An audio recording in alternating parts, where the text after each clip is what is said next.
It's our task to provide residents like you with a critical assessment for heat loss and airborne pollutants. Should have seen it coming. Hi everyone, welcome to Planet Juju and another batch of scams, scam baiting and cybercrime awareness. I've had more attempts to hack my Microsoft account, with 21 more from Germany and then another 17 from Turkey. There's a useful website called haveibeenpwned.com where you can enter your email address and discover if it's been included in any breaches. Just out of interest, the P is a deliberate typo and refers to the word owned. Mine showed LinkedIn as one of the breaches, and if you remember, someone had several attempts to access my LinkedIn earlier in January. If you try this and come across any websites or apps where you haven't changed your email address recently, it's worth going ahead and doing that and making sure you have two-factor authentication and different passwords for everything possible. Now for a couple of short phone calls. The first one was a call about having a home insulation check. I've had recorded robocalls before, but this time it sounded like a real person. Hello? Hello? Hello? Hi. My name is Aaron, Did they say Ingrid? and the reason for the call is homeowners are benefiting from a property heat loss check with the end goal of saving you money on your energy bills. So this is not a sales call. And to see if you're qualified, could I ask if you own the property or rent it? Why did you want to know? So answering these few questions will let you know if you are qualified for the property check. For what? Heat loss check, For what check? Right? So safety requirements for most lots have been put in place since October, right? So it's our task to provide residents like you with a critical assessment for heat loss and airborne pollutants. And right now, these checks are at no cost. So can we continue? What sort of airborne pollutants? All right. To see if your insulation is in check. All right. Proceed. Yeah, but what sort of airborne pollutants? All right. So going back to my question. Can you tell me what? Sorry, what airborne pollutants do they check for? There weren't any big gaps like a recorded robocall, and although they were obviously trying to keep to a script, they did correct a few errors, and I could hear more voices in the background. The second call was from Jenny, a Microsoft tech support scammer who bailed after I answered her first question. I'm guessing it's because they're looking for people who live alone, because they might be more vulnerable to being scammed. Hello? Hello. Hello? Yes, a very good afternoon. My name is Jenny, and I'm calling you from Microsoft, and it's about the computer. Oh, hello, So are Jenny. you the main user? Sorry? Are you the main user of the computer, ma'am? Oh, we both use computers.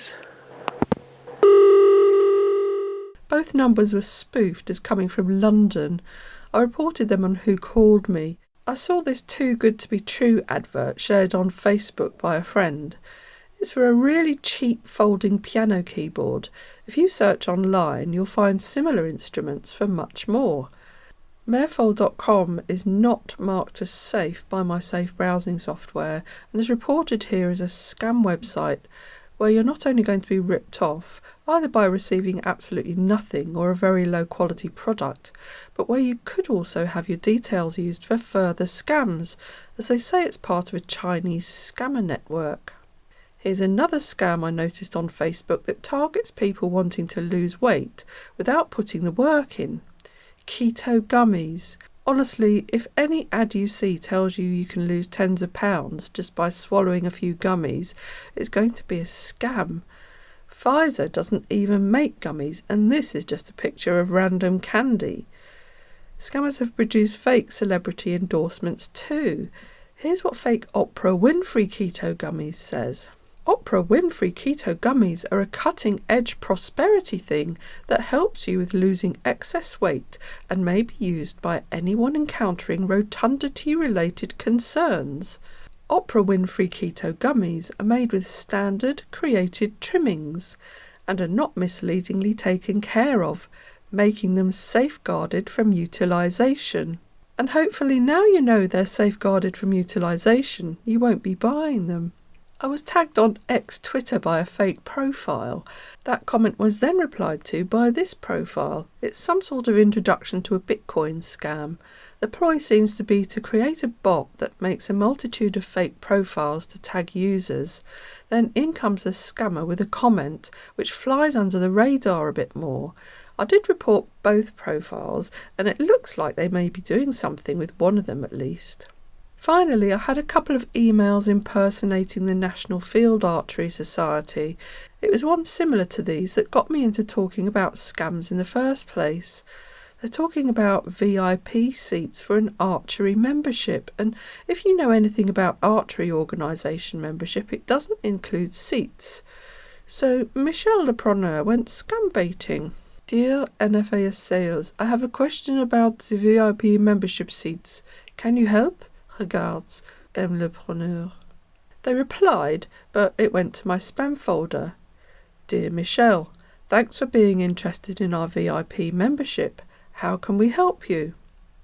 So I said, Dear NFAS sales, thanks for your reply. I'm quite large. Can you tell me what site of seats a VIP membership offers? Regards, M. le Preneur. And their response, Hello, Michelle. There are no real VIP seats. We meant the number of VIP membership slots are limited. Best regards. Well, no seats. That's disappointing. So I thought I'd reply and remind them about something they've already agreed, albeit fictitiously. Hello, NFAS sales. You may be aware that I need to sit down, as already agreed in your email of 28/7/23. I was hoping that you would be providing an appropriate seat as part of the offer. What exactly are you offering to VIPs then? Regards, M. le Preneur. They didn't reply to that, so I said, Hello again. Since I didn't hear back from you, I guess you've sold out now anyway. And they came back with, Hello, Mr. Michel. There are still some VIP memberships left, but sorry, we have no seats. Regards. So, no seats. Then I said, Okay, I have another question. Are there any other VIP membership perks, like reduced entry fees or merchandise, like a VIP Laugh member badge or something? And I feel they're getting a little more curt here, as there were no greetings this time. VIP memberships are lifetime memberships. You can also have a badge. Well, they didn't say what badge, so I thought I'd look for one and send a link to see if I can find out where they are. Thanks, I've looked for a life member badge. Can I have one like this so I can put it on my cap? And then added the link. The link takes them to the actual badge, but adds in a tracker, so if they click on it, I can get their IP address. My own safe browsing software brings up a warning when I try to access the link, but I was hoping they're just poor chances that I can't afford that software. They didn't reply to that though, so I sent another email the next day. Hello? I just realised yesterday was Sunday and you may not have been working. Did you get my last message? I want to apply before I have to reapply for annual membership. Regards, M. le Preneur. In the meantime, I'd reported them to Google and sent evidence of their scam, but fake NAFAS later replied with, Hello, I replied to your email. You can put the badge anywhere you want. Oh, and then I found their reply in my spam folder, but they hadn't clicked on the link I sent. Hello, you can put it everywhere you want. Regards. I thought I'd have another go. Hello again. Sorry, I didn't see your reply. For some reason, it ended up in my spam folder. You seem to have misunderstood me. As you didn't specify which badge you'd send, I asked if you'd be able to send the one I found on the internet. Can I have that one, or do you have an NFAS branded version? Regards, M. le Preneur. But that bounced back as undeliverable. At first I thought Google was really on the ball, but then I tested the email account and it said it was still valid, so they'd obviously blocked me. Oh well, at least I wasted some of their time. Keep safe from scams. Thanks for watching and hope to see you again soon with another episode of Scamwatch 2024. Should have seen it coming.